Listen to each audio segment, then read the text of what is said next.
All right. We are now live. Audio seems to be good. Camera's looking great, sir. Good to have you back. It's been a while, but that's the schedule of a fellow screenwriter. That's right. Yeah, it kind of keeps you busy. It does keep you busy, definitely. And after trying to hustle jobs at the same time, when you're trying to get one thing done, you're got to do multiple things as well. Yeah, it's never just the one thing anymore, the way some people like to advertise. It's a whole Ex- spiel. Exactly. Yeah, there's a whole lot connected to everything. It goes down the chain It all the absolutely time. does. But I'm very happy to have you back here, especially for this week's script, because this is one of kind of like a interesting trend. We'll get to more detail of it, but I want to bring it up now before we officially start the show. Because I don't know about you, but over the last year and a half, I've probably read a half dozen screenplays that are contained essentially in a car, like at least 70% Hmm. of it. And this one falls into that. Hmm. So yes, I'm wondering like what was in the air around that time, where a bunch of these screenwriters all kind of like stumbled onto the same, overarching idea of like tell a movie and just inside a car for 90 minutes. Well, there have been a few in the past. Hmm. Obviously there have been some thrillers and automobiles and so on, things like that, or involving automobiles like The Hitcher and Duel was a Speed classic, and Speed. Yep. Duel, especially that. And this one kind of parallels Duel a little bit and The Hitcher, Yeah. more or less in certain ways. So yeah, it does. Yeah. And there's also Nick Cage did a smaller film called Sympathy for the Devil, where it's him and another guy in a car for. Well, they're not Hmm. fully in the car. They get out a lot, but I mean, it starts in a Hmm. car. So yeah, we Right.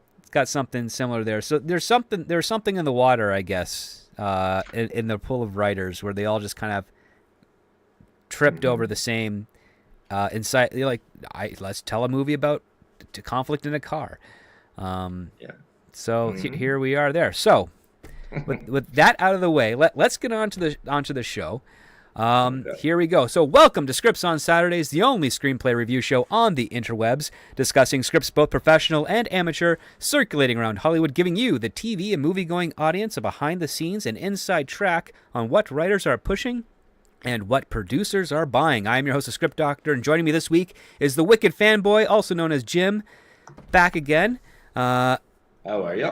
I'm doing well, all things considered. Of course, the industry is a little slowed down due to the fires still raging at this moment. Hmm. However, there are certain percentages currently contained. Some people I am hearing, are able to get back to their property and start cleaning it out.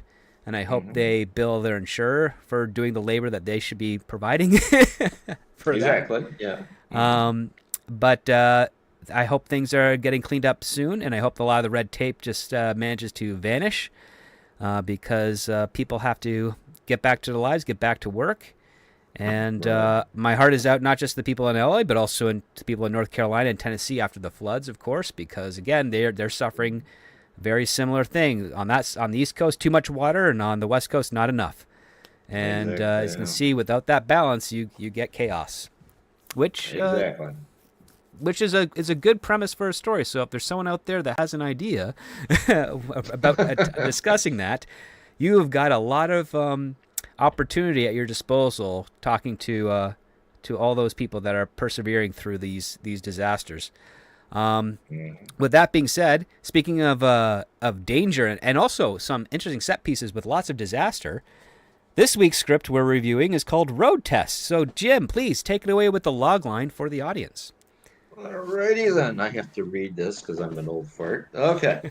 A young woman long overdue in getting her driver's license finally takes her road test, only to find herself receiving direction from a psychotic instructor who wants her dead.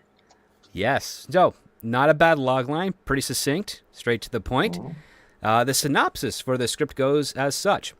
What should have been a step towards independence for Caitlin becomes a nightmarish journey as she's pitted against a sadistic driving instructor named quote unquote Todd, who puts her through various trials for his own twisted pleasure. Can Caitlin steer her way out of this morbid test, or will the road claim her soul? So, uh, So, Jim, Let's talk Mm, about the basic screenplay dynamics here, because you and I both are professional screenwriters, so we have a different perspective on this. Now, normally I like to throw it to the other hosts because they're more on the audience side of things, but they have a great understanding of nuance as mhm. well. But before we get to that, I think because we have you here, let's talk a little bit about some of the basic structures and the basic things that we know as writers we have to achieve early on in a script in order to get over that hump of them not wanting to throw it in the trash. Correct. Oh, one thing I learned in the business a long time ago, I was a reader for one of the agencies out there. I was a staff reader. And my job was to read one of these bad boys, assess it, go through the first 10 pages. And the first 10 pages are supposed to grab you right off the bat. That would give you a reason to continue reading the script or take it home or set it up to the side or, once you've read it completely and say, well, maybe I'll hand that off to the agent, my boss, Mm-hmm. and see what would happen.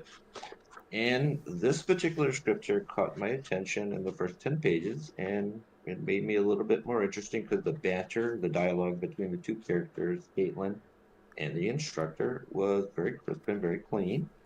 And it was starting to move. It had good motion. So I moved on from page 10 and kept on going through the first act of the script. And then slowly but surely, in the first 30 pages, it definitely started getting a little more intense, a little more twisted, and I became a little bit more interested. And I'm like, okay, give me more. Mm-hmm. So I continued to keep reading and going into the second act and finding the structure starting to build a little bit more and getting more and more intense, as most psychological thrillers do or are supposed to, or what you as a writer are supposed to do, is to keep your audience's interest, and things have to start deepening and you have to start wading into the deeper, darker end of the pool in order to keep your audience attention. And it definitely does that for sure. And then in the third act, as far as the structure goes, it brings itself to a conclusion, kind of off kilter a little bit for me. But going off the rails with this one seemed like a good direction for it because of the story. Because it starts off modestly and, just like an honest story about a girl going to take a road test. And then it gets depraved and demented and start getting a lot sicker towards the end. And as we're going to discuss here through the stream, it really does get a lot interesting, and it keeps your attention to the very end, and it just kind of ends on an abrupt note. Um, but I kind of expected that, and I was pleased with it. But there are a few things that I would like to see done with it. It could use another pass, maybe two, Mm-hmm. in the structure of the script to kind of help the third and final act a little bit more, give us a little bit more information, perhaps on the instructor. Sure. I mean, well, that's one of the tricks when it comes to screenwriting, and it's also one of the things that you don't really learn the easy way out there. So sometimes they'll put in a script like this, and they'll say, I mean, I'm not going to say that's true for the script here, but just speculatively saying, oh, it's got third act problems. Now, some people like to look at that and say, oh, well, I have to take a look at the third act and restructure it. When in most cases, it usually means that something in your second act worked really well that Mm-hmm. doesn't line up with the third act, or something in your second act doesn't work well but wasn't strong enough for it to get on the person's radar until they got to the third act, in which case now they think the third act is the issue when in fact it's probably something in the second act, or maybe it's something in the first act. So I knew a lot of writers that they would say, oh, it's got third act problems. And they'd give me this list, say, hey, can you help me sort this out? I'd read the whole screenplay and be like, you don't have a third act problem. You got a second act problem, because all the stuff that they're saying that they wanted to see in the third act, you could just set, it's kind of there. You just have to go to the second act and set that up better. And you just got to rework some things and do stuff in here. And lo and behold, when you work with that writer and they manage to nail it, they send it back and it's like, oh yeah, it's great, you fixed the third act, but they didn't touch the third act at all.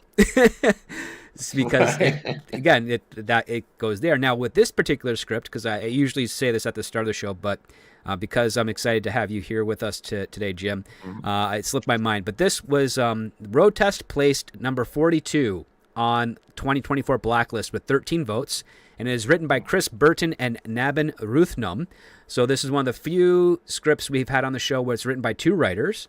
And I think this benefits to it because one of the things that actually works really well with this script, and we'll get into more detail later, is that you can tell one of the writers took the voice of Caitlin and the other writer took the voice of the instructor because they're very distinct, and that is a very good relationship to have with a writing partner, is that they focus on one character's voice and you focus on the other, because more often than not, sometimes as a singular writer, your principal voice kind of overtakes the voice of the character that you're trying to write, and that's how some characters, their voices, their dialogue, the lexicon you use for them bleed together to the point where you're not able to distinguish them. Really, if you're speed reading it, especially when you're a story analyst or reader, like you were, like I was for the studio, which way different because you didn't have the luxury of saying, oh, I can toss this after 10 pages. You had to do a full coverage from start to finish, and that was a nightmare in a lot of cases, especially for the stuff that was being produced, and you had to do coverage of notes of scripts that would be going into production for television, say 3 to 6 weeks from now. And the notes were going to one of the producers so that they could understand what's being shot and what the story is without having to waste an hour reading the script. So they could just read the page, one pager in a minute and be like, okay, I know this is who the characters are. This is what the main character's doing. This is where the plot's going. So if someone on the street from a trade asks me what's going to happen this season, I know a couple episodes and I don't have to actually sit down and read all the scripts. Horrible thing for execs to do, but when they're managing a lot of shows or productions, their time is limited. So needed guys like you and me back in those days to help shortcut it for them. So yeah, they definitely did. So Jim, what were some of the things in that first? Let's just go with like the first couple of scenes where we're introduced to Caitlin that stood out to you that kind of made you want to keep turning the page. Oh, introducing Caitlin right off the bat. I mean, it didn't pull any punches. It went right into the story immediately. And you catch her bouncing out the side door of the house real quick, trying to avoid her dad to catch up with her sister who's leaving and who was supposed to drop her off at the DMV so she could take a road test. And their little conversation, about getting her driver's test and being nervous about it with her sister, and her sister, saying, well, you get your driver's license, this will help you get a life. You can get out of the house. You don't have to, invite all of your friends to the house there. Dad's a little unhappy with a lot of that kind of business going on there. We needed to see a little bit more Dad. I would have appreciated it, but that's okay. Mm-hmm. And it goes right into that. And her sister Deb, who needs some help there because she's preggers. She's 31 in preggers, and Caitlin is 19 and doesn't have her license, which is funny because I have one close friend that was in that situation, and I have two godkids that are in that situation, mostly because of the pandemic. You can't take your driver's test when there's a lockdown for 2.5 years. And then the backlog of that is crazy. But this one, I could relate to this as well, because when I took my first road test at 16, technically 17, because in Canada we have a graduated system, so you take your written test and then you have to wait 9 months to a year before you take the road test, which is your exit, so that you can drive on your own. And then after that, you got a highway test, and then there's all these other classifications of license, which, much like in the States, if you want to drive a bus or you want to drive, heavier machinery, you got to go take those ones. So this brought back some pretty vivid memories of my time in high school, having to deal with this at the same time. And then, of course, one of my buddies who had the worst luck in driving, because he's actually he's funny as he works for a professional racing company, and he test drives cars for them, and he's licensed for those cars, but he had a heck of a time getting his general license for not that. Because, Really? Yes, I think it came down to the fact that he just got bad luck with a bunch of testers who were like, you're just going to fail today. Doesn't matter. And those exist all over, heavily in Canada. I mean, I even had one on my highway test where I did everything right. And they still said, yeah, I'm not passing you today. And it's like, well, why?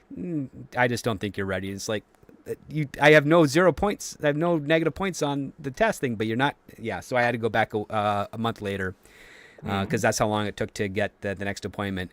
And then I got it with flying colors. But, but you know, it's just the bureaucracy. Because and fun fact here in Canada, it's a for-profit system. So the more they fail you, the more you have to repay to take it over and over again. And they try to bilk everybody a lot of money.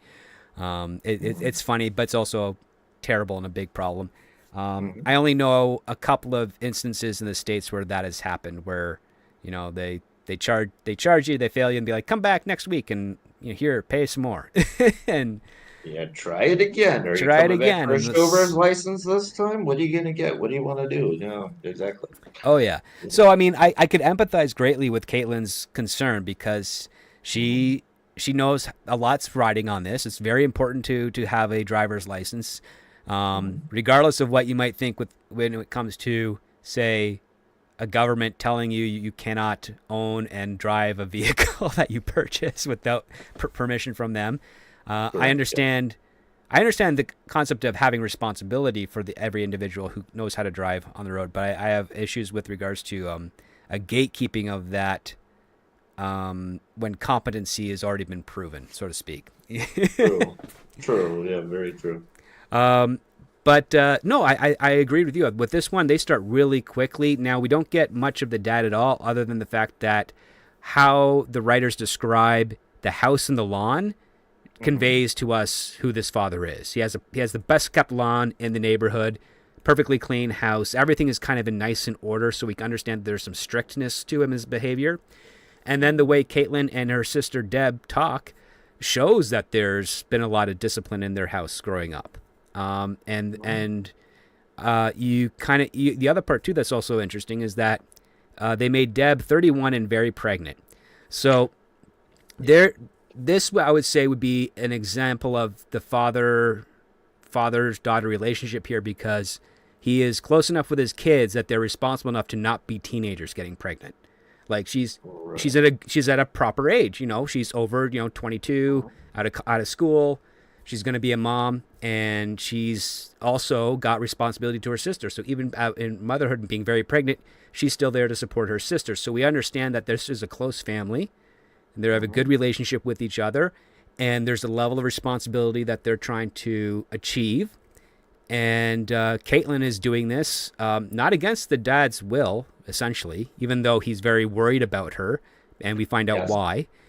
But it's just of the fact that there's love and concern beneath those actions, and it all comes in really quickly within the first 3-4 pages, just with that conversation. Basically, yeah, you're sitting here with two very relatable characters. I mean, just right off the bat, immediately, just from the dialogue and the way they approach each other, it's perfect. It kind of introduces you and kind of pulls you into the story. You want to see where these two characters are going.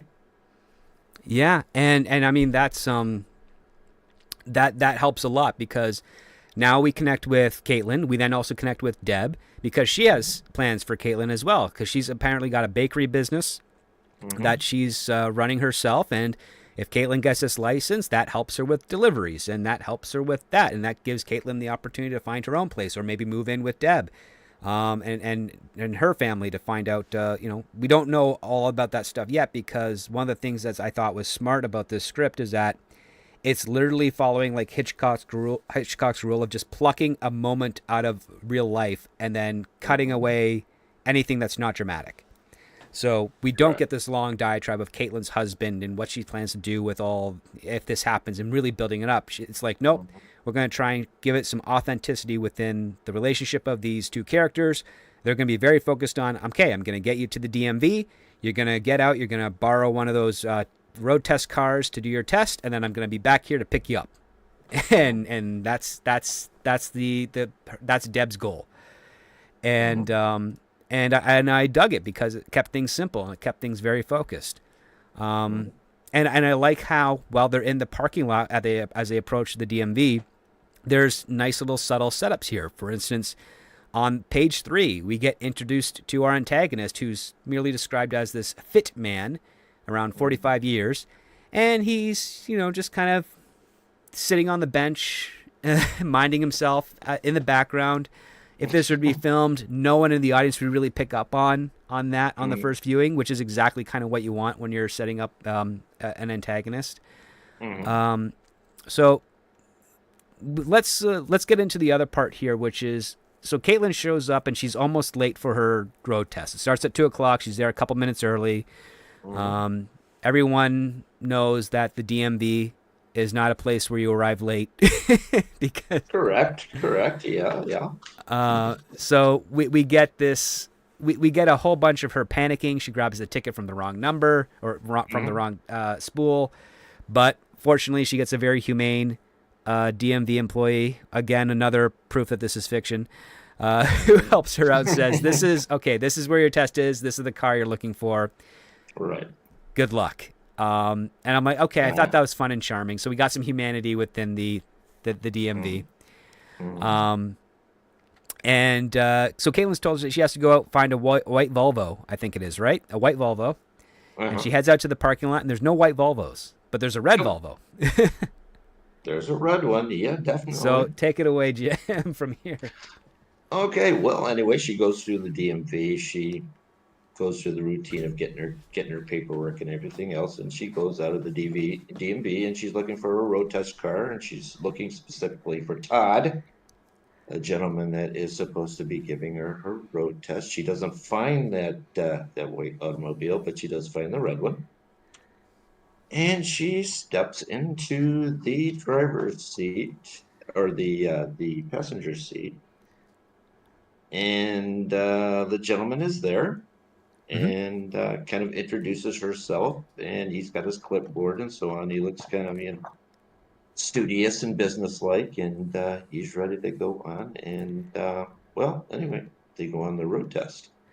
So the way that the instructor is introduced here is he's definitely studious, but he also has a certain extra level of authority to him, because Caitlin says, "I'm so sorry I'm late," and he says, "Your test starts at 2 and you're here at 2. Don't apologize, you're good."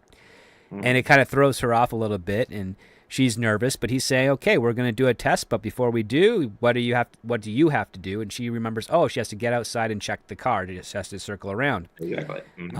And then she gets back in, and then the instructor gets up and he circles around as well to confirm. One thing that I did notice that they were missing is they got to check the lights and the brake lights. But I think they didn't do that. They didn't do that. Now, was that intentional or was that deliberate as a clue? I don't know. I'm not sure. I don't think it was intentional.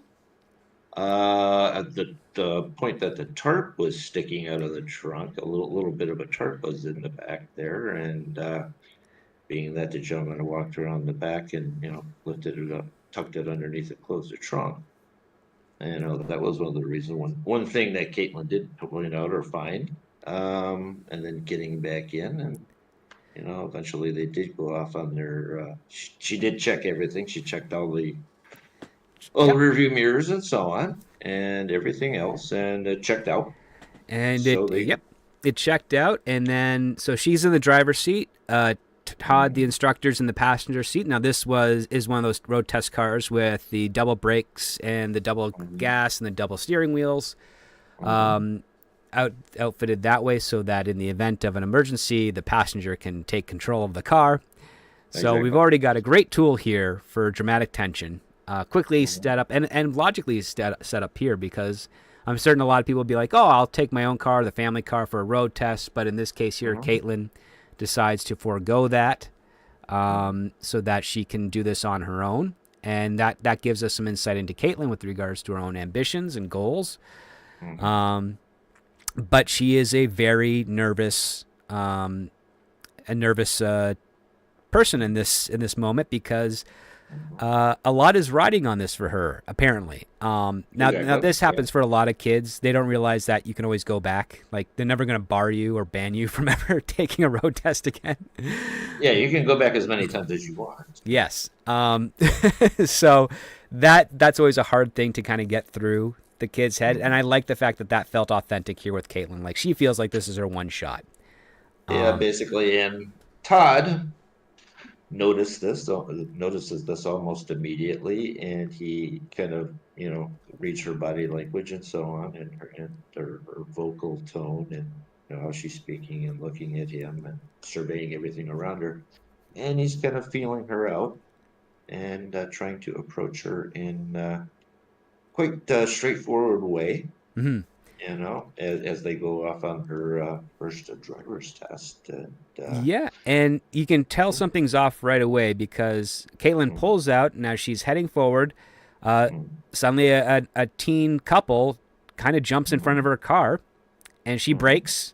And now, normally that would be an automatic fail, not for braking, but just for proceeding, and regardless of the fact, because people, whether it's on the road or through a parking lot, if they just start walking out mm. and they cross your path and you brake, a lot of testers would fail you for that just because Right. they're cruel.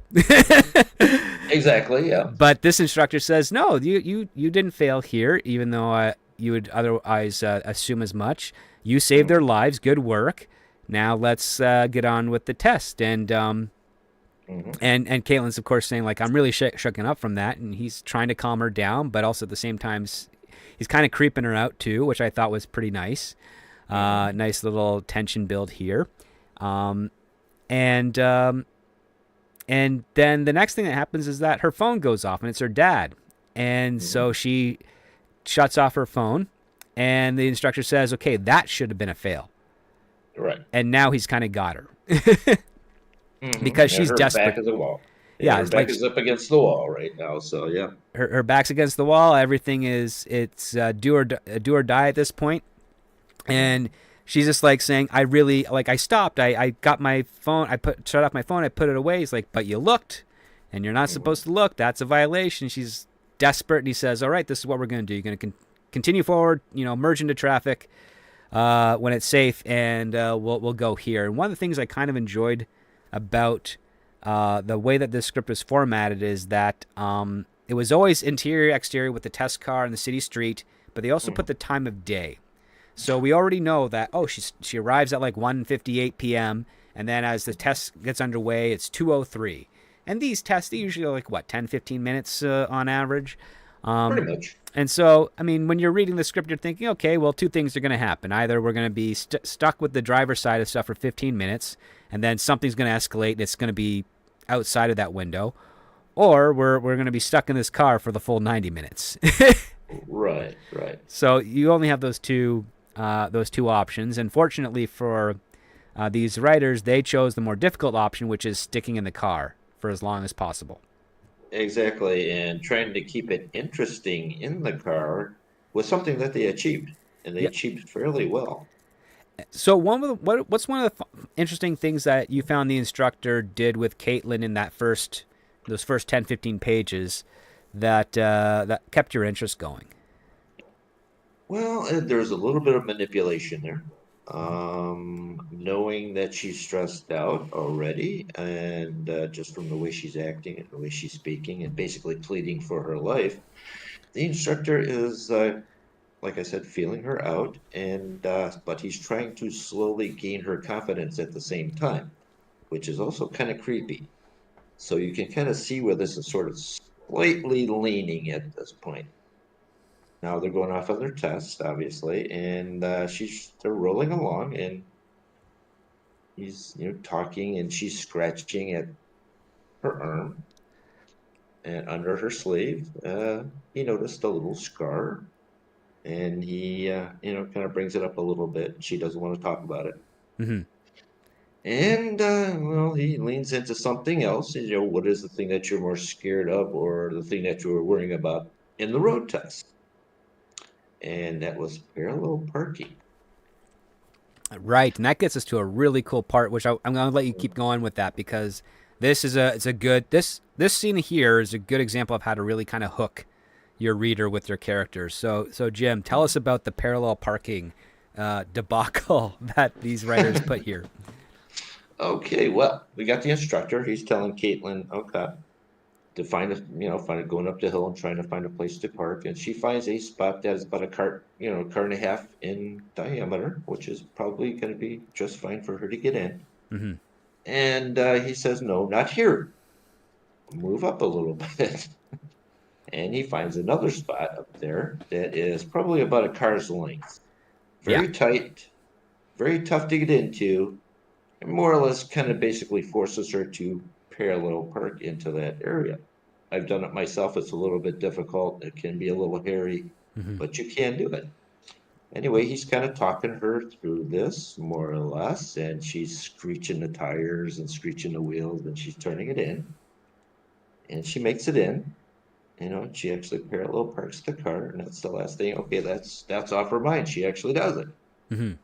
And then he tells her to, turn off and get into traffic, and their road test continues on. Now, one of the things I liked about the parallel parking scene is that her first attempt, she almost doesn't make it. She almost hits the car. She stops and she asks if she could start over, which you can. Like, you can make attempts as many as you want to try and get in there, because it's all about the safety, not so much can you do it in one. Right. And if you're not in the way of oncoming traffic, you're right. fine. And the instructor kind of plays into this, and he's like, listen, it's your test. And Exactly. the other part he says is, you can pass this as long as you pass the test. Like, I'm not going to let you are the only way you fail is if you fail.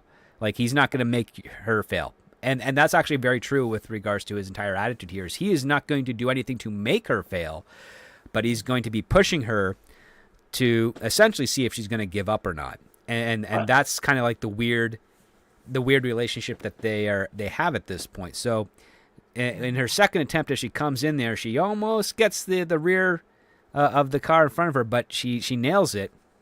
And the instructor doesn't even like reward or anything. He's just like, okay, all right, let's go back into traffic. Let's merge. And we're going to go in this direction. And one of the things that throws her off is he says, take a left here instead of a right. And this is something that is a hint for all you guys out there who are under 16 who haven't taken the license yet. Testers aren't supposed to take you off the normal route for your test. And if they do, they are in trouble, because the whole idea is that, so when you're learning to drive, you're supposed to get used to the routes that you would normally take so that you can get comfortable with driving a car, so that when you take it outside of your normal routes, you know what to do. The whole idea of the road test, and a lot of road instructors will say, is we're going to show you the number of routes that every road tester takes the cars on, so that you understand what the behavior of traffic is, because you should know the traffic you're getting into when you're driving. And then, because there's a lot of similarities to it when you go from city to city and country to country. So you want to get used to it, so you have a better shot, not just of passing the test, but also of controlling your vehicle and reading the traffic around you, checking your spots and whatnot. The moment a road tester tells you to go away from where that test would take place, they are basically trying to get you to fail. And the thing that they don't tell you is that they're not supposed to take you off their scheduled route, because it's a timed route. It's designed to go this way, because they know that tester's going to be able to come back, grade you, and then go to the next one without any variables that could alter the scheduling. Right. So the moment that it's supposed to be a time frame in there for the test. Oh, exactly. And I knew this to be true because one of my friends said, this road tester took me off to this other test, and when he complained after he failed, and the person was like, wait a minute, he took you where? And he's like, yeah. He's like, well, he can't do that. So they gave him they rebooked him and he didn't have to pay for another test, because the guy said go left instead of right, or right instead of left. I don't know the exact stuff, but if the road tester takes you off the course that's designated or authorized by the DMV or what have you, they're in trouble, and you need to call them out on that. And if they say, well, I just want to see what you're feeling of the road and I don't want you to be used to it, be like, that's BS. And then I would say just get out of the car and walk back and get a new tester, because they're not supposed to do that. And you guys out there, youngsters, should know that. And this was what I thought was really cool about the script, because I knew that, and I could tell that these guys knew that, because the moment he said, yeah, we're going to go this way, she's like, what? Like, yeah, I know. And he acknowledges, yes, I know this is not normally on the test, but I want to give you that second chance to, like, he manipulates her, saying, I'm doing this to make sure that you don't fail. So you better do what I say, or else, you know, you're not getting your license today. And it's a great status game, I thought. I enjoyed it. It is. It is. His excuse for that is that a lot of drivers will check the road test routes on their cell phones. Mm-hmm. Therefore exposing all of the routes. So, you know, they already know what they're in for when they go on the road test. They would know exactly what the route would be. So his excuse is to take her on a different route. So, yeah, which kind of leans into that and makes things a little weird. And you start thinking, what's going on here now? Yeah, and I like that, because it plays into a lot of the behaviors. Because yes, even on social media, it's like, yep, here's the video of the road test so that you can see, you know, where they're going to take you. And what's the other excuse that they say? Oh, we don't want you to memorize the road test because we want you to make sure you're listening to the person giving the test and not just going robot. It's like, well, yeah, that's true, but who says that they should not be listening to the person? Like, they should be listening to them, so if they say something wrong, be like, I know that's wrong. Like, if they call you out on it, you're still listening. You proved that you listened to them. But here we got this other point where she's being taken very far away from the DMV, and she keeps checking the clock on the dashboard, and it's like, oh, it's now 2:15 p.m. This test should be over, but the instructor is saying, well, what we're going to do is we're going to get onto the highway here, because I'm going to give you the advanced test so that to really show your mettle, to make sure that you're comfortable with this. So we're jumping onto the 4-lane highway. Now, this is the first time where I thought the writers missed an opportunity. And I do this because this is a personal story, because I had a driving instructor that was really aggressive, but he was also kind of foolish, because I had the horrible luck of every time I'd hit an on-ramp and I'm going up to merge, I'd be in sync with one car that would be in the far right lane, so that if I didn't slow down or if I couldn't speed up fast enough, I would hit that car the moment I connected to the highway. I'm like in that perfect sync. So I'd always be like, okay, oh, there's a car here. Great. My luck is terrible today. So I would slow down, and then my instructor would be like, nope, speed up. And it's like, I can't get ahead of him. He's like, sure you can. And so I hit the speed that he tells me to, and we're getting right close. And I'm like, I am going to hit this guy. And if I didn't brake, I would have 100%. But he was, and as soon as that happened, I'm just like, I'm not bringing you back to teach me to drive again, because you're nuts. Because again, the thing is that if you see that sync car, listen, unless you have a lead foot and you know you can get, you know, an extra 30 kilometers or 30 miles ahead in speed before then, you're fine. But I mean, not everybody can afford those types of cars that can do that sudden boost of acceleration. So it's usually better just to slow down just a bit, and then once you get merged, you pick up to, you know, the flow of traffic. So I was really hoping we'd have something like this here, where she's ready to merge, but, you know, there's a lot of cars on the highway, so that really would intimidate her, and then that gives the instructor a chance to basically, like, you know, nudge her forward to get her right outside of that comfort zone, and maybe even to the point where she kind of swerves into traffic, where almost she caused an accident. And then you have that whole, but you made it onto the highway. No cars were blown up or anything happened. And you know, those drivers are bad. But remember, when you're driving behind the wheel, every driver on the road is bad. You just have to survive them. Like there was that nice little opportunity there to really like mess with Caitlin's head. I'm wondering if that's a missed opportunity, or they deliberately left that out because they didn't want to tip the hat of the instructor too soon, although they were getting very close in those first 15 pages. Maybe they did, maybe they didn't. But yeah, within a few pages or so, they do start to tip that hat a little bit, and it gets a little creepy and weird. I would say the school bus incident was a pretty good one, because this is about a half hour into the test. They're in a school zone, and there's a school bus that's kind of parked up halfway on the sidewalk, and it's got the stop sign out, but the lights aren't flashing on it.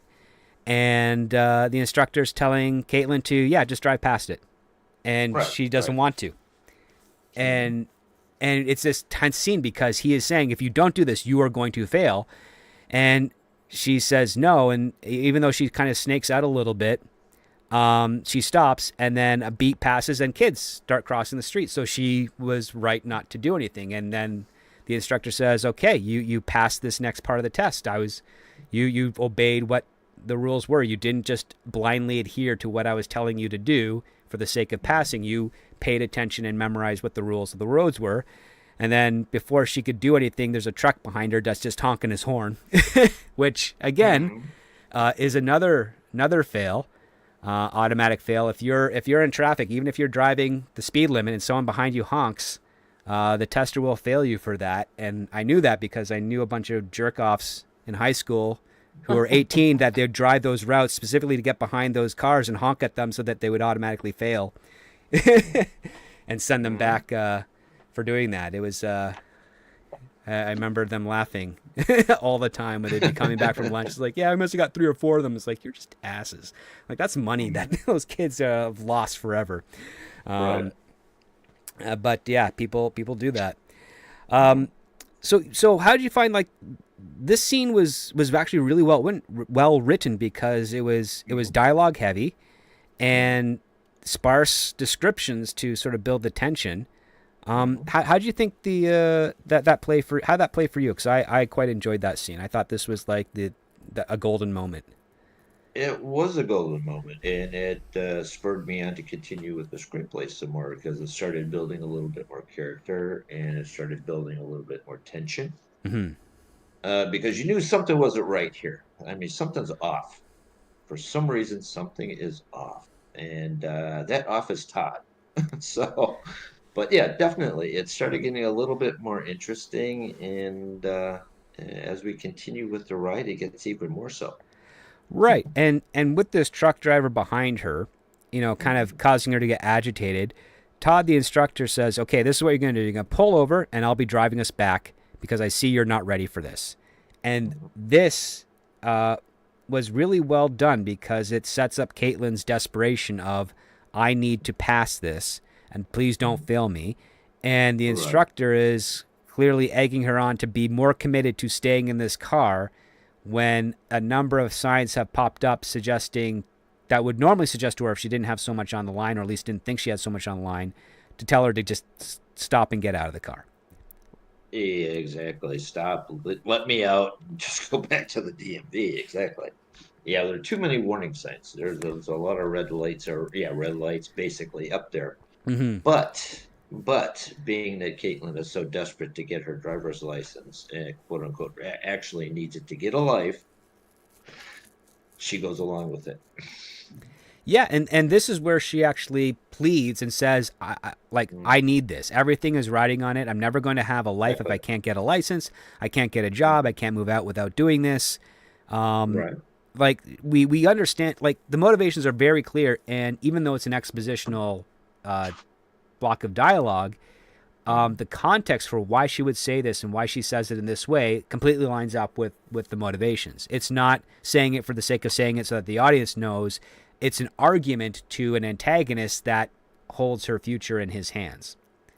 Or so she thinks. Right. Or so she thinks, yeah. And then what that does is he says, "Okay, we're all right, fine. You made your case. We're going to continue the test." And then we go into a quick montage where Caitlin nails it. Everything is perfect until towards the end, when we're almost an hour into the test, which is unheard of unless you get caught in some really bad traffic. Right, exactly. The instructor just starts poking at, "Tell me about the scar that you got on your arm. What, did it have something to do with driving?" And she's just like, I don't need to answer that. And he's like, "Well, you don't, because you're such a teller." And he's like getting inside her head. Mm-hmm.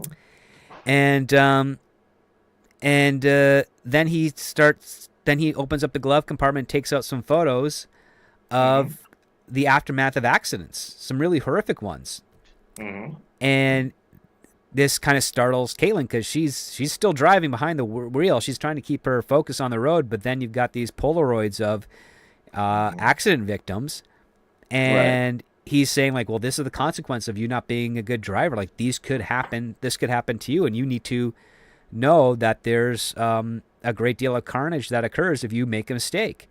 And of course, Mhm. Caitlin is saying like, I already knew that. And the instructor is kind of going way outside of his purview by saying like, this is something you never stop learning. Mhm.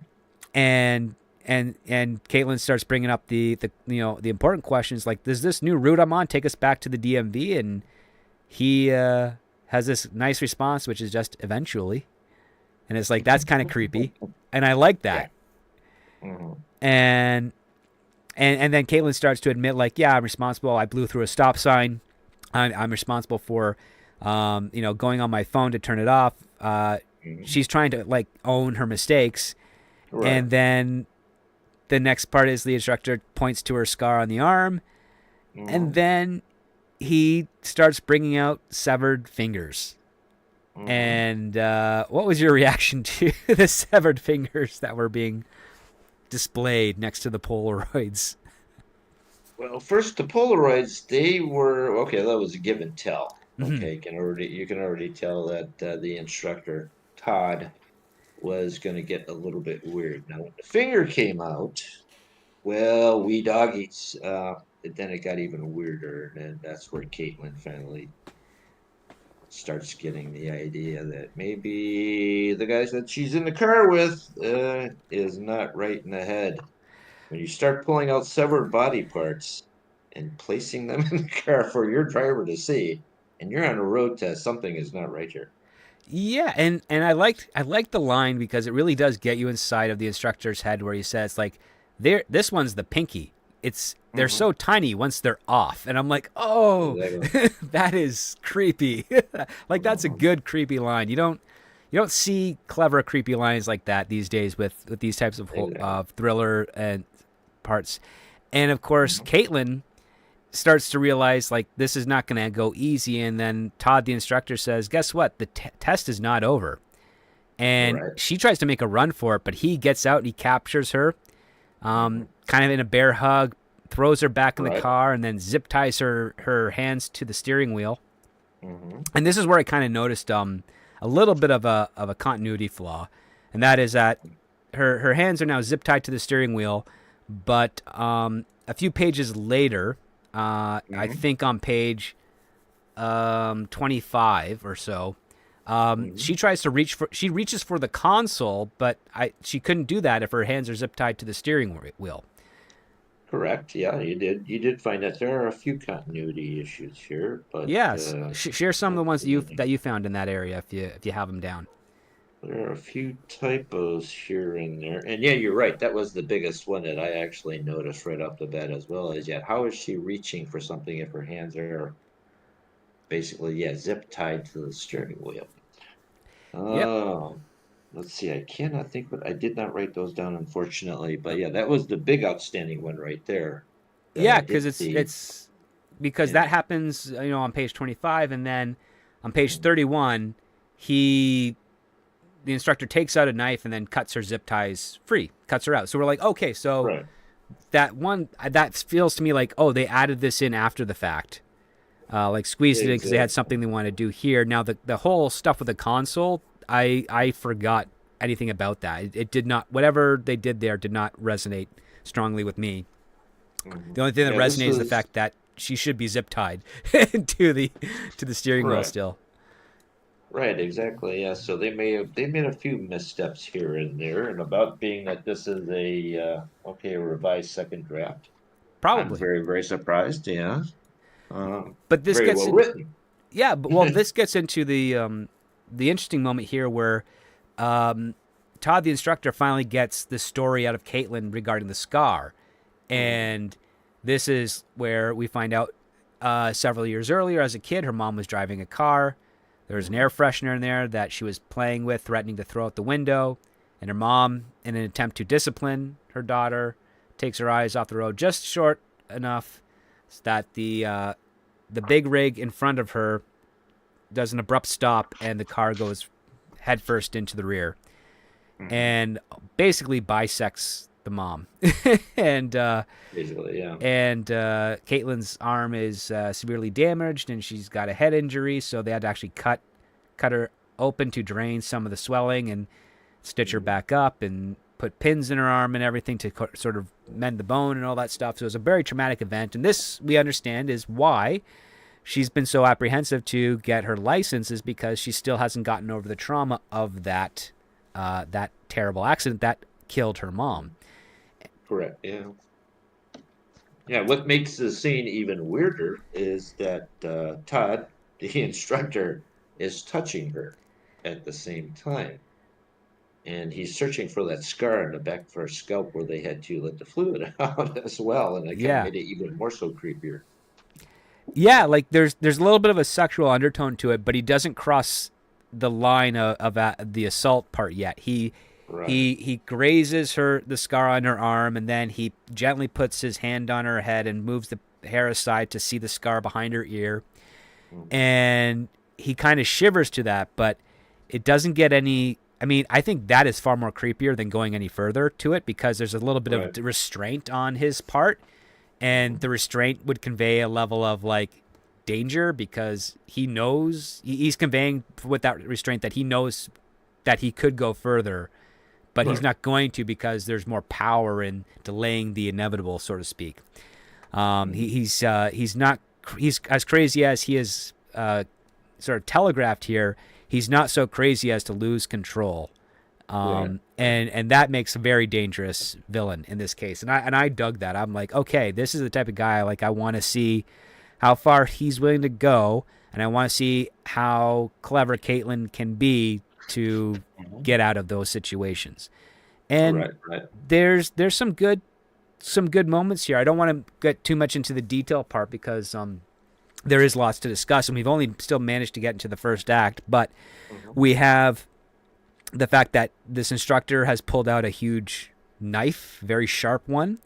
The instructor also reminds Caitlin of that blue tarp that was sticking out of the trunk, and he says, "Yeah, that tarp is covering a body who is alive, and that body is your sister Deb, who I see is very pregnant. And if you do anything to try and escape or to try and cause an accident, it will lead to your sister's death and the death of her unborn child." And I thought, okay, that's a great moment, because two factors are happening here. Number one, how does he know his sister's name? Right. So that's interesting. But number two, how do we know he's not lying? It could be anyone in that tarp, right? So Correct. we are stuck in this moment where we have an unreliable antagonist, which is always the best types of antagonists. Of course. And we also got the fact that he's playing into the easiest reaches of her empathy, which is her family. And I dug it, because there's this one point where Caitlin is ready to try and crash the car into a tree, but she doesn't commit to it, and he calls her out. He says, "I knew you wouldn't be able to do it." Right. You'd be taking me out, yourself out, and your sister and her unborn child at the same time. Yeah, exactly. So he can manipulate her fairly easily in that situation. She had to stop and think about it first. Yeah, and this goes, and this is, I thought, the new level of escalation to this story, because now she's like, it's no longer about her. It's now, oh, you've got my sister too, and there's nothing I can do about it. Like, and she accepts a fate very early, saying, "I know you're going to kill me. Why are you delaying this?" And he's like, "Because I'm not going to kill you. I never said I was going to kill you. I told you this is a test you can pass, and I am saying with 100% honesty, you can pass this." But he doesn't tell her how, and of course he's not going to. And it's all that manipulation of what's going on. But we get more details of the story, because he digs in more. He calls her out on, like, the parts that she says she doesn't remember, but makes her remember. And as they keep driving, they end up seeing a hitchhiker, and they pass the hitchhiker, and then there's a little fight over the steering wheel, and some aspects of the driving escalate to the point where the authorities get wind of it, but they manage to get off road, swing around, and come back to the hitchhiker, and the instructor says, "You're going to pick her up, and if you try to convey anything or do anything, I will stab her and then kill you. And he pulls out the knife. And so they pull over, and the hitchhiker's on the passenger side of the street because that's the direction they were going. So the instructor gets out, but he leaves his arm and leg inside the car. And he says, "Hey, hitchhiker, come on over here, jump into the front. I'll get into the back. And we'll take you up to the next exit or next stop or motel or whatever." And so Caitlin has this small moment where she might be able to drive off, or at least she thinks, and she's contemplating it.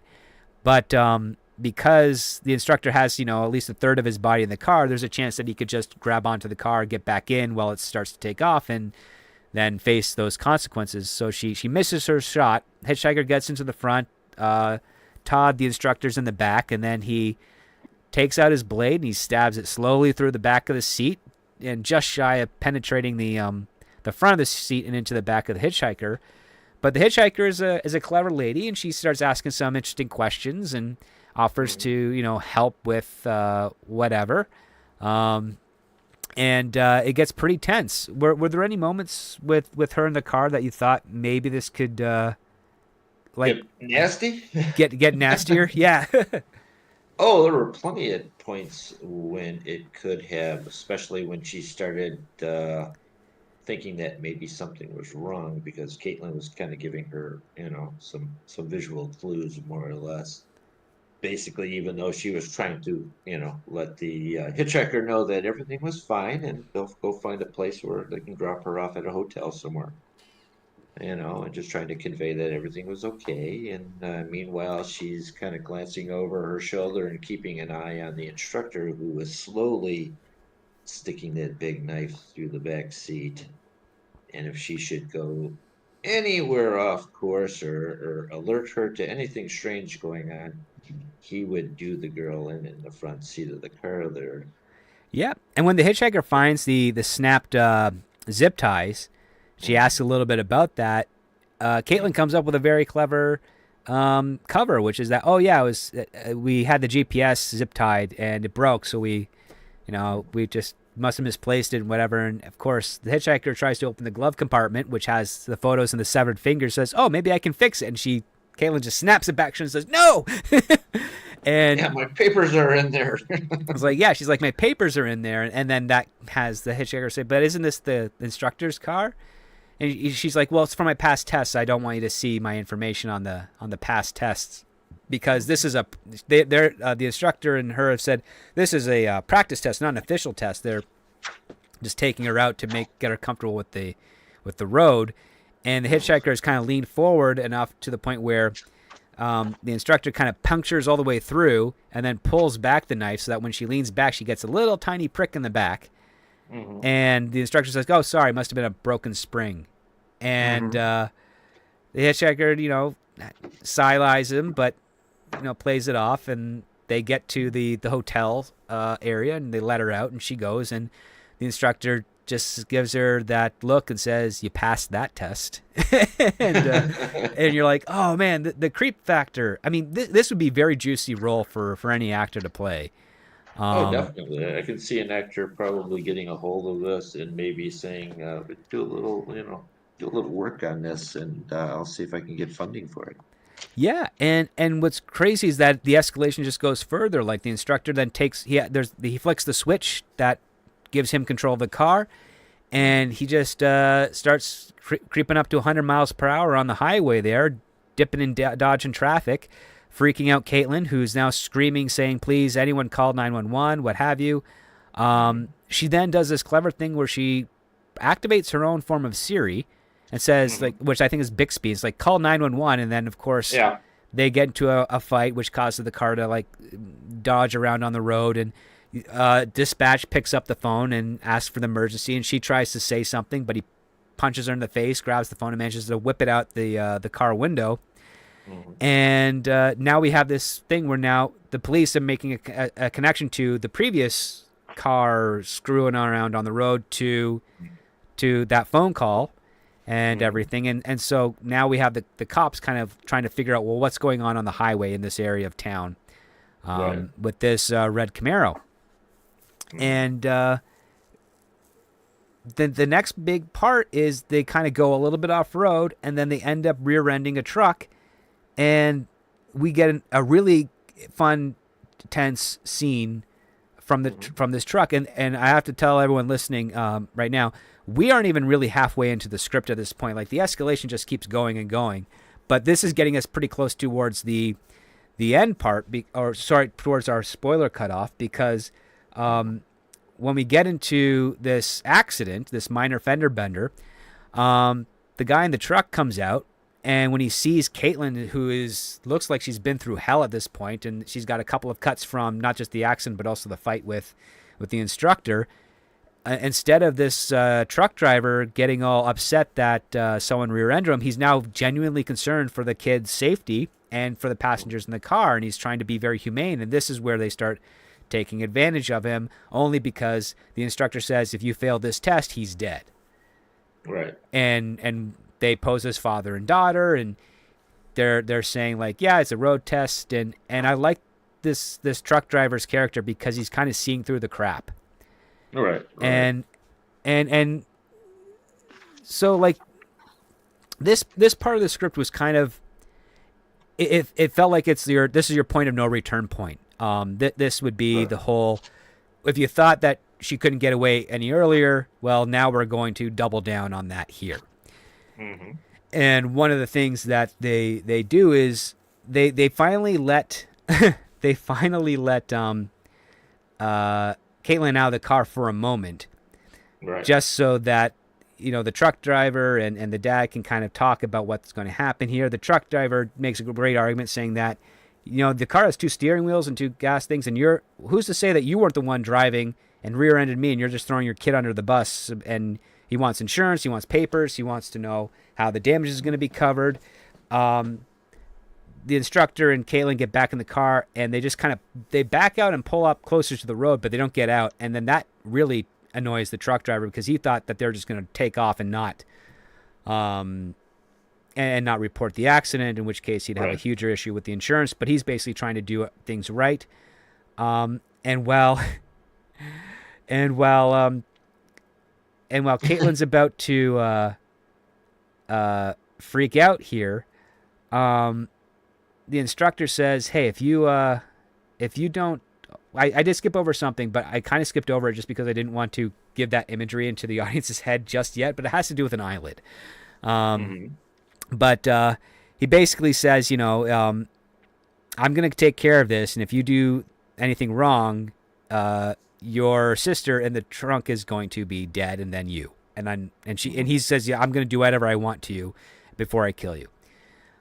So as Todd, the instructor, is going out and dealing with this guy, she is trying to figure out what she can do next, and there's nothing. And what ends up happening is he just kills the truck driver right in front of her, and he forces her to look, and he basically says, if you close your eyes or you turn away, you fail. And she watches the life just vanish from this guy who's been stabbed in the chest, and then with the car jack that's in the flatbed of the truck, he uses that to crush the dude's skull into. Yeah. And it's, I mean, and the other part too, which I appreciate with the screenwriters, he doesn't describe the action of crushing the skull. He says we're focused on Caitlin's reaction and the fear in her eyes and face that she cannot vocalize. Right. And I'm thinking, well, that's a nice little subtle move to the director. Says, it's not about the gratuity, it's about the reaction of that. Let the audience imagine the visual of that horrible thing happening. Use audio, use the actor's reaction to convey the horror. Don't show us physically, through a stunt or through makeup or special effects, this guy's head being crushed into a pancake, essentially. Right. Yeah, you can use audio of crushing bones, or the sound that they would use for punching somebody, or for beating somebody in the head with a blunt instrument, whatever that might be. Yeah. To accentuate that, and you can just see Caitlin's eyes open wider and wider and wider with every single beat that seems to go down, because you already know what's going on.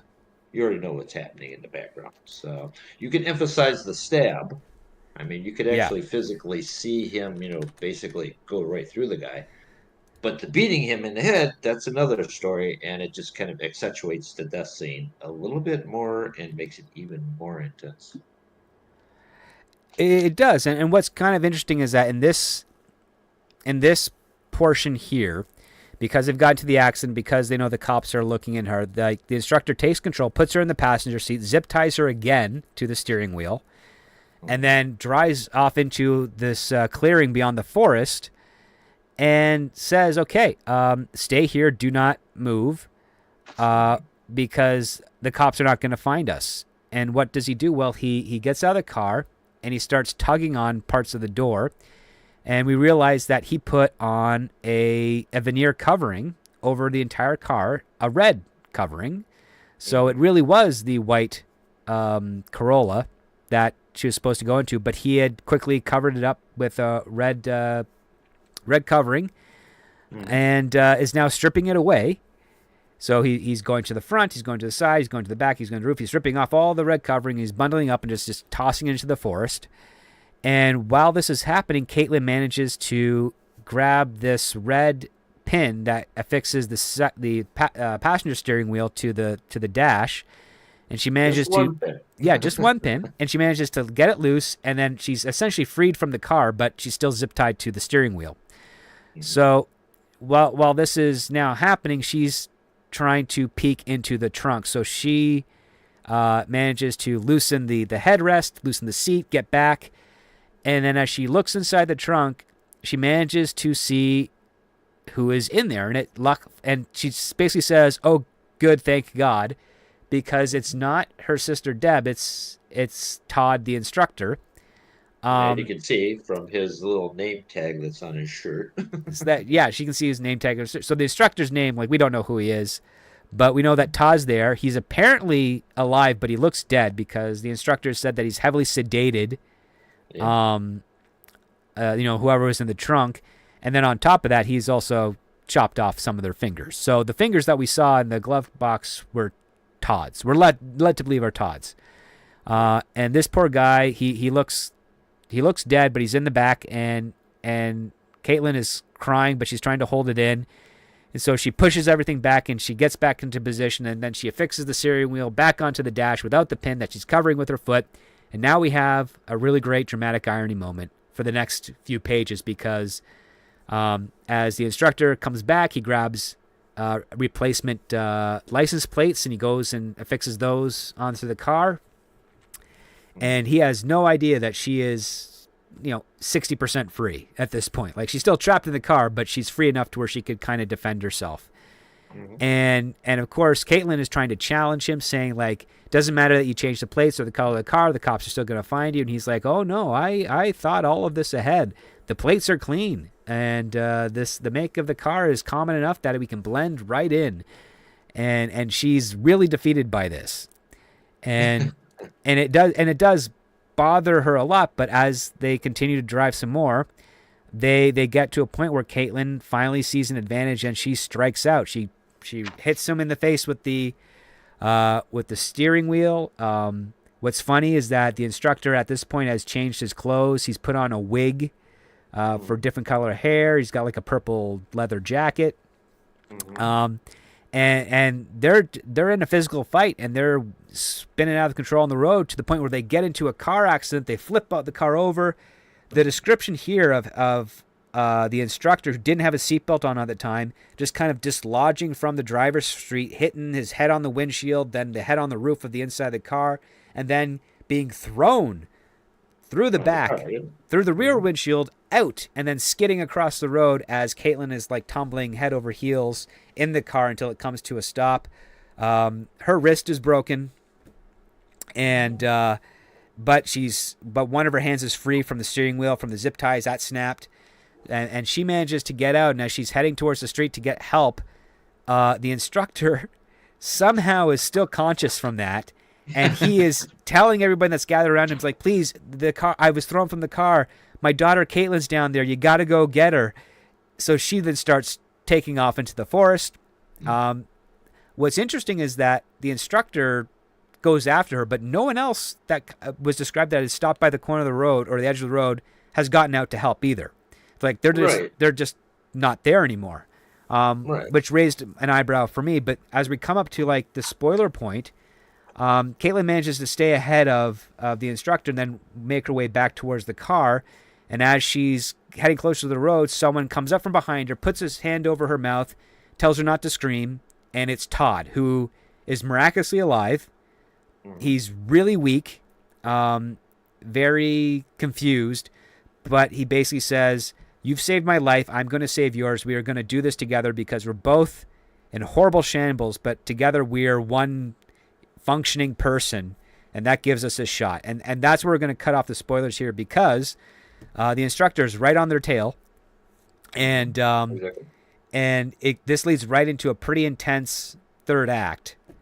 It That does. Yes. that this is where the set piece is going. This is where we're kind of like out of the car for the rest of it. And so I wanted to throw it back to you, Jim. How did you find the script up to this point? Any additional parts or moments that stood out to you, either positive or negative? And All the points were rather positive. I mean, we knew it was heading toward this anyway. It was heading into a bizarre direction right off the bat, and uh,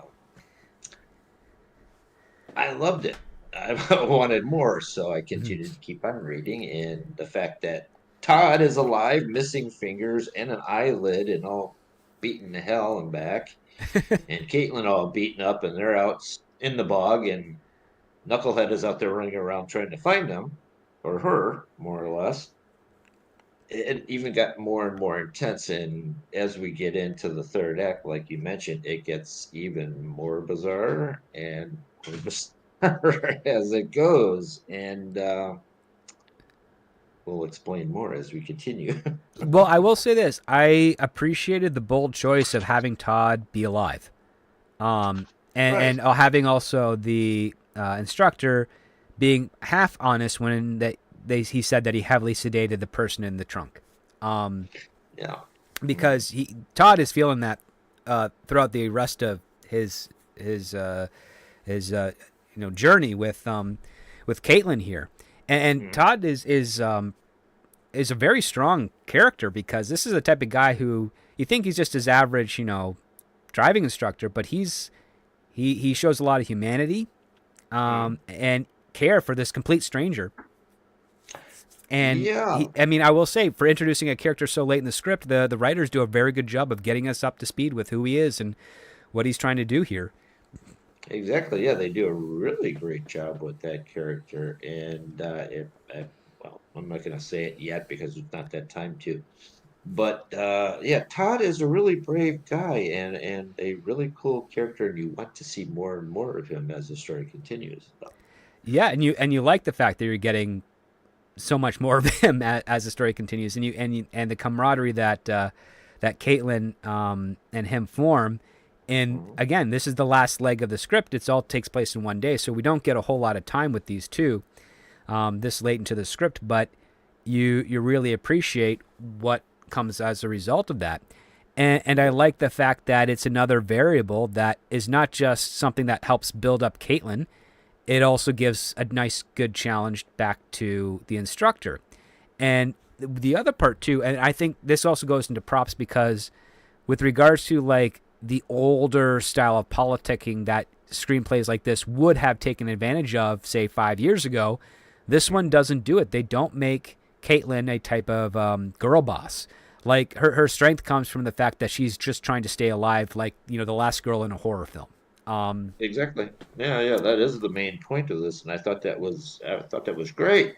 I mean, you're taking in in every person and anybody, and putting them into a fairly polarizing situation where you have to fight for your life, and that can be more and more interesting by making her a Mary Sue or a girl boss isn't going to do the screenplay any justice, and by making her somebody that is so relatable that you feel for her. And I did while I was reading this thing and feeling for Todd, even though we don't get to see much of him in the film or in the script. you start to really like these characters. Yeah, and I think that's one of the positive selling points to this in itself, because every choice that Caitlin makes is one that uses the resources she has available to her. It's not brute strength. It's not masculinity or a pseudo form of masculinity. It's basically empathy for her sister, terror for her future, acceptance for the fact that she knows she's probably going to be murdered by this guy, and she's more desiring to get to the end point than having this torture be extended. But it also plays into the instructor, who is enjoying extending that psychological torture all the way through, and constantly reminding her that this road test is beyond just driving. There's something to life about it as well, and keeps teasing her that she could pass, but it's his test. And one of the things that I thought was psychologically interesting is that, yeah, this is a test he's putting on Caitlin, but this is not necessarily a test that Caitlin has to take for herself. Like, this is all his thing. The only reason the only thing that she can do is just try to survive. And Exactly. and that in itself is the subtext of what this test that the instructor is giving her. Now, you mentioned before the show, and I think we can address this a little bit. There is some ambiguity with regards to the motivation for the instructor. So why don't you share with us a little bit of those thoughts you had with regards to road test? Well, with as far as the final act is concerned, and with the instructor himself is trying to find his true motivation for what he is doing as we continue to finish the script here and we go further into the third act. We will discover certain things. We'll see visual clues as to a lot of things, and that I think what the writers wanted to convey is that he was looking for somebody that could challenge him, Yeah. pretty much to a point, Mm-hmm. and beat him at his own game. Because everything's been psychological from the get go. And that is how she would win, and she would not fail. Thinking that, okay, basically he's a major psychotic.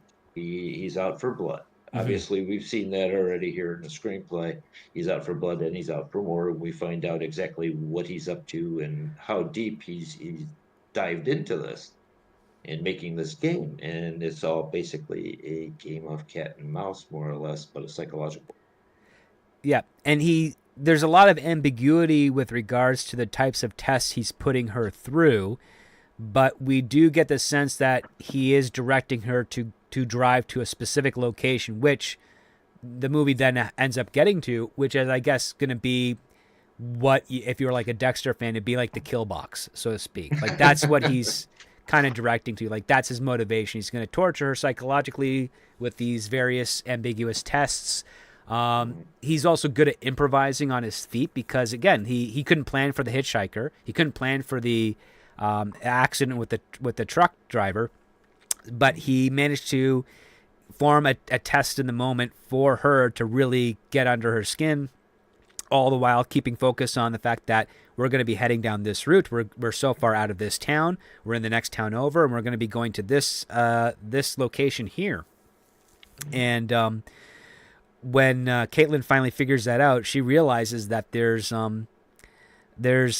really isn't anything more to this than this guy that's picked her at random to torture, because there is a subtlety thing that happens before we even get to the cutoff where he claims he knew and was part of the very accident that where Caitlin lost her mom.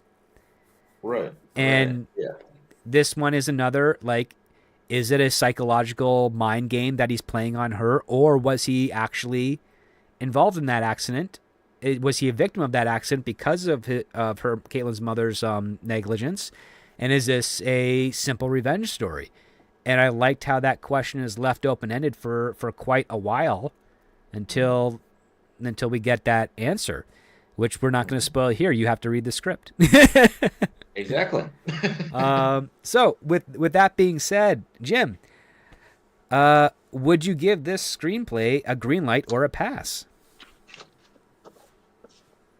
Because it is so well written and constructed, and reluctantly, because I would have liked to have gotten a little bit more exposition and a little bit, reason and motivation for the instructor to be doing what he's doing. Hmm. And come to find out that it was all a head game, more or less, and basically that he was actually essentially looking for somebody that could beat him at his own game without giving away any clues. I would reluctantly greenlight it because I know for a fact that someone out there with the skill, and there are plenty of people out there, can take this and turn it into quite an effective little psychological thriller.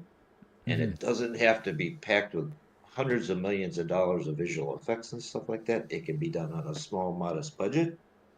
I think this thing could kick some major butt in the box office. So I would definitely greenlight it, but it needs some work. I'm in the same boat. I think there's a couple of things to tweak here and there, but Mhm.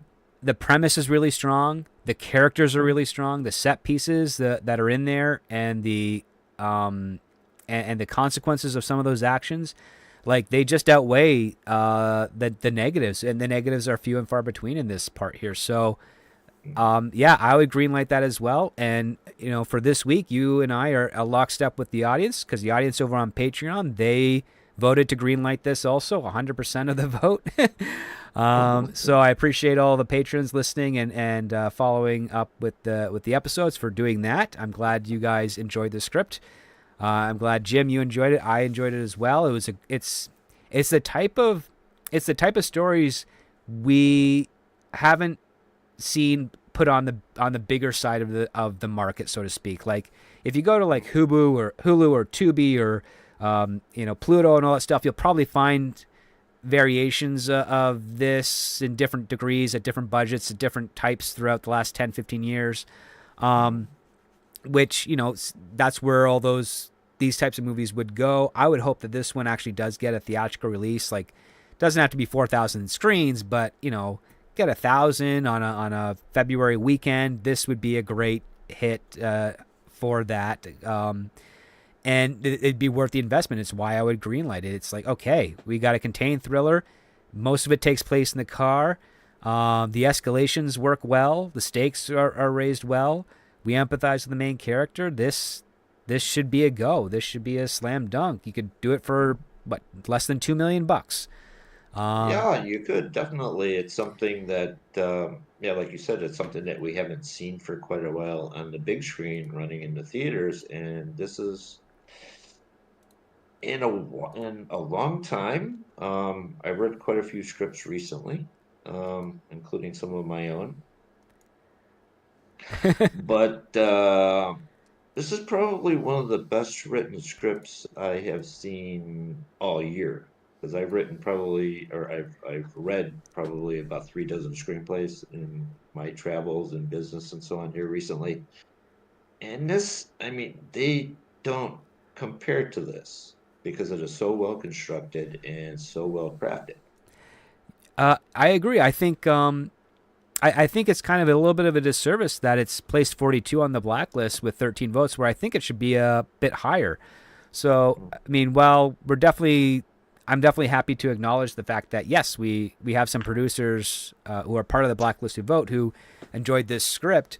There's still a few that either they don't like contained thrillers or they just don't have the best taste in mind when it comes to an interesting psychological story like this.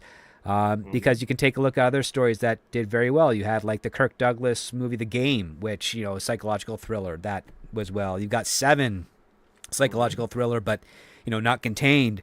You have the classical ones we mentioned earlier, like Duel and Sympathy for the Devil and Speed and Hitcher. Hitcher is a classic as well. Rutger Hauer. Yeah. So like they have their niche and their metric for investment to return.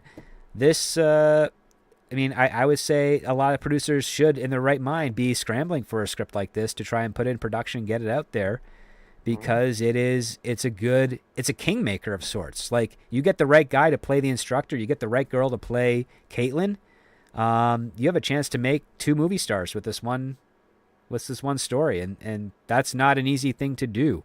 So my tip of the hat to Kris, Bertin, and Naben Ruthnum for putting this together. Great job, guys. Yeah. So yeah, with that being said, let's round it out.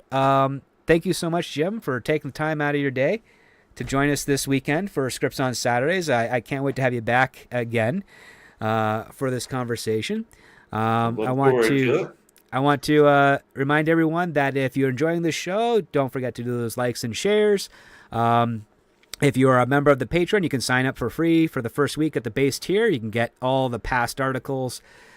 You also get to find out what scripts we'll be reviewing on the following Saturdays, and you also get to vote on whether you would greenlight it or pass. And if you leave a comment as to why you voted the way you did, we will discuss it here on the show. I want to thank all the patrons that did vote on this past week's script. I noticed that you didn't leave a reason why, but that's okay. Hopefully in the future you'll leave some stuff for us to discuss further. It's part of the benefits. And with that being said, guys, I want to wish you all a wonderful weekend. And never forget, when it comes to great story, it all starts with the script.